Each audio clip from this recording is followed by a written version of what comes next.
ओम पवित्रेस्तो वैष्णव्यो सविदुर्वः प्रसव उद्भुनाम्य छिद्रेण पवित्रेण सूर्यशिरश्मिभिः तस्य ते पवित्रपदे पवित्रभूतस्य जद्गामः पुने तस्य गेयम्मः पुनाद पुंडरीकाक्षमः पुनाद पुंडरीकाक्षमः सर्वं शुचिः पवित्रमस्तु।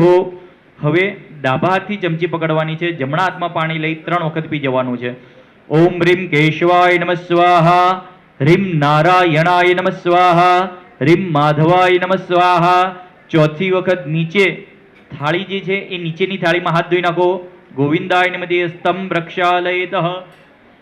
તમારે આ જે નીચેવાળી થાળી છે એ ફક્ત ને ફક્ત હાથ ધોવા માટે છે, એ તમારું વોશ બેસિન છે એનામાં હાથ ધોવા માટે યુઝ કરવાનો, અથવા તો હું કહું એ પાણી મૂકવા માટે યુઝ કરવાનો, બીજી એના સિવાય એનો યુઝ કરવાનો નહીં। ઉપરની થાળી ભગવાનની પૂજાની છે, એનામાં ભગવાનનું પાણી જ મૂકવાનું, એનામાં હાથ ધોવાના નહીં। ચલો ચમચી મૂકી દો। પ્રાર્થના પ્રગ નમસ્કારમ નમસ્કરોમિ। જમણા હાથે ચમચી ભરીને પાણી પકડી રાખજો। हरि ओम ओम रणवस्य परब्रह्मस्य परमात्मा देवता देवी गायत्री छंद भुरादि शब्द वैरिति नाम स्वामी तजबंदगिनी भरजात गोत्रमात वशिष्ठ कचपारुष्य ब्रह्माग्नि वायु सूर्य देवता ईश छंद सर्वेषां प्राणायामे विनियोगः। उपરની થાળીમાં પાણી મૂકી દો। હા ચમચી મૂકી દો બા। શાસ્ત્રમાં એવું કહ્યું છે કે કોઈ પણ કાર્યની અંદર અથવા તો જીવનની અંદર, પૂજાના કાર્યની અંદર, ઘરના કાર્યની, સામાજિક કાર્યની અંદર, રાજકીય કાર્યની અંદર કે કોઈ પણ કાર્યની અંદર મુખ્યત્વે 3 વસ્તુની જરૂર પડે છે। કઈ 3 વસ્તુ છે? તો કે તન, મન અને ધન। ધન ખર્ચ્યું ત્યારે આ બધું આયોજન થયું, એના વગર થતું નથી। તો સૌથી પહેલું ધન ખર્ચાઈ ગયું, તનથી તમે આવીને બેસી ગયા છો તો તન બી ખર્ચાઈ ગયું। હવે બાકી શું વધ્યું? મન। અને આપણા ગઈડિયાઓ કહેતા હતા કે મન વગર માળવે જવાતું નથી। જ્યારે ધન ખર્ચ્યું છે, તન ખર્ચી રહ્યા છો, તો મન માટે બાકી શું કરવા રાખવું? મન માટે કોઈ ખર્ચો થાય? ના થાય ને। તો મનથી પૂજા કરવાની છે। તન અને ધન તો આવવાનું જ છે, કદાચ વધારે ખર્ચો ઓછું ખર્ચો એનાથી કોઈ મતલબ નથી, પણ સૌથી વધારે વિશેષ જો મહત્વ છે ને તો એ તમારો મનનો છે, તમારો શ્રદ્ધાનો છે, તમારો ભાવનો છે, તમારો વિશ્વાસનો છે સાહેબ। અને જેટલી જ તમે શ્રદ્ધા, ભાવ અને વિશ્વાસથી પૂજા કરો છો, ભગવાનની ભક્તિ કરો છો ને સાહેબ, તમે વધારે ચડાવો ઓછું ચડાવો એનાથી કોઈ મતલબ નથી, પણ જો તમે શ્રદ્ધા અને વિશ્વાસથી ચડાયું ને સાહેબ એનું લાખો ગણું ફળો તમને પ્રાપ્ત થાય છે।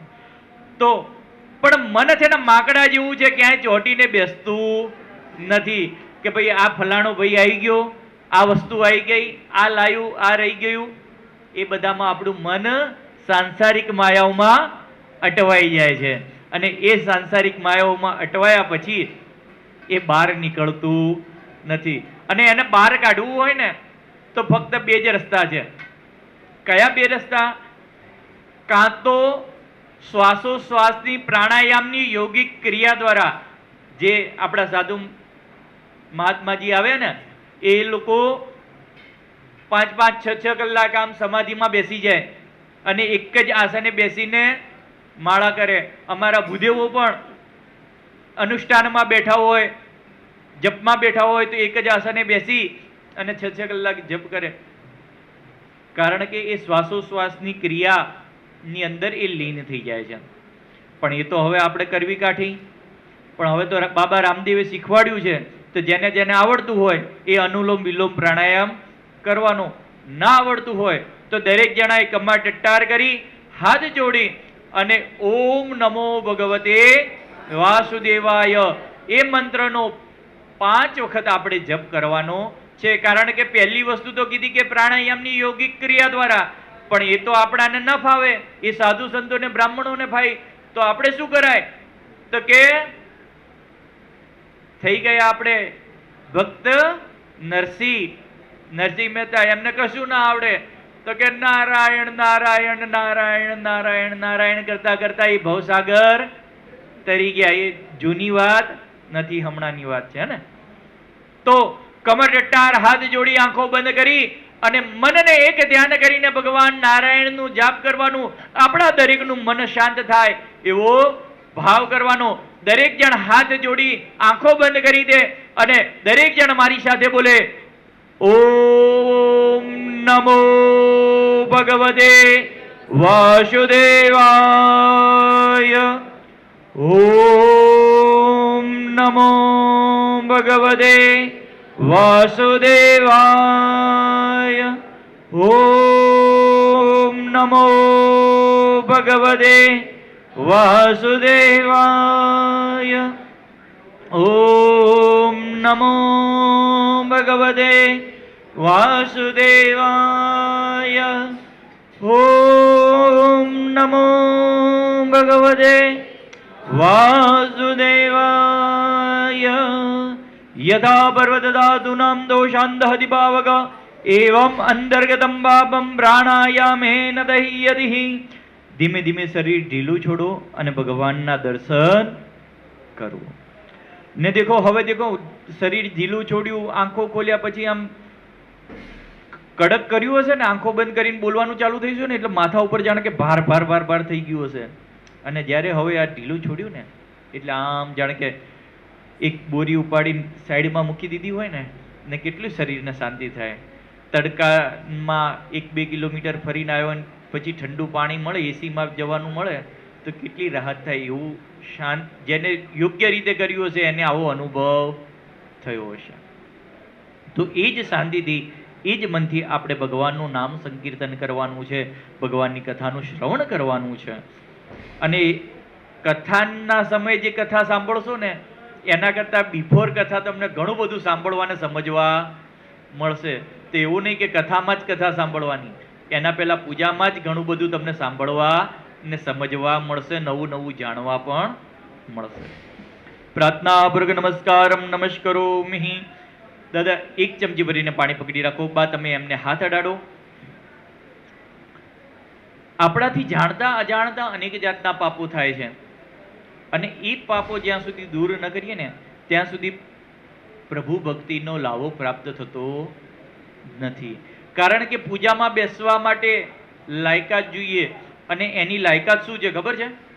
કે ઘણા બધા પૈસા હોય, એવી લાયકાત નથી.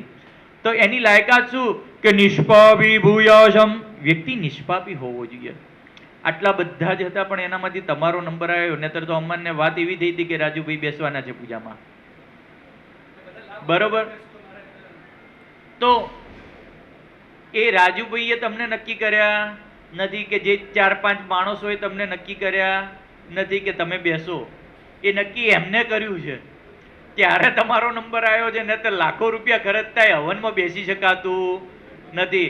મેં ઘણા એવા માણસો જોખ્યા છે કે એમની પાસે લાખો રૂપિયા છે, બરોબર, અને એમને કરવું હોવા છતાં પણ પેઢીઓ જતી રહે છે, કંકુવાળી આંગળી થતી નથી. તો એ નક્કી કરે છે કે મારી પાસે કોણ આવશે, બરોબર ને? એવું કહેવાય કે આપણે જેને ચૂંટીએ ને એ સંસદમાં જાય, પણ ભગવાન જેને ચૂંટે ને એ આ સત્સંગમાં આવે. તો આ સત્સંગમાં તમે આવ્યા છો અને એનામાં પણ આટલો લાભ મળ્યો છે, તો એ ભગવાનની કંઈક અસીમ કૃપા છે, એના લીધે તમને લાભ મળ્યો છે. પણ કાર્ય તો કરવું જ રહ્યું. તો આપણાથી જે પૂર્વ પાપ થયા છે એ દૂર કરવા પડશે, ને એ નિમિત્તનો આ સંકલ્પ છે. તો યથાશક્તિ તમારી શક્તિ ભક્તિ પ્રમાણે યથાશક્તિ ગાયને ઘાસ, ચકલાને ચણો, કૂતરાને રોટલો આપી દેજો. ના આપણે આ મંદિરમાં જ જો બેઠા હોય ને અહીંયા ગૌશાળા પણ ચાલે છે, તો ગૌશાળામાં આ નિમિત્તે તમારે જે લખવું હોય, રૂપિયાથી માંડી જે તમારે આપવું હોય, એનામાં કોઈ હું બંધન નાખતો નથી. તમારા ભાવથી, તમારા શ્રદ્ધાથી મને બી કહેવાની જરૂર નથી, કોઈને કહેવાની જરૂર નથી. તમે જ જાણો ને ભગવાન જાણે. ભગવાનને કહી દો કે ભગવાન હું આટલું આટલું કરી દઈશ, પણ તમે મને આ લાવો આપ્યો છે, તો આ લાવો માટે કરીને હું મારા શરીરની શુદ્ધિ માટે કરીને આટલું કરી દઈશ. હરિ ઓમ અનેન કર્મણા સંગતા સિદ્ધ્યર્થમ માશોત્તમ માશે અધિક માશે કૃષ્ણ પક્ષે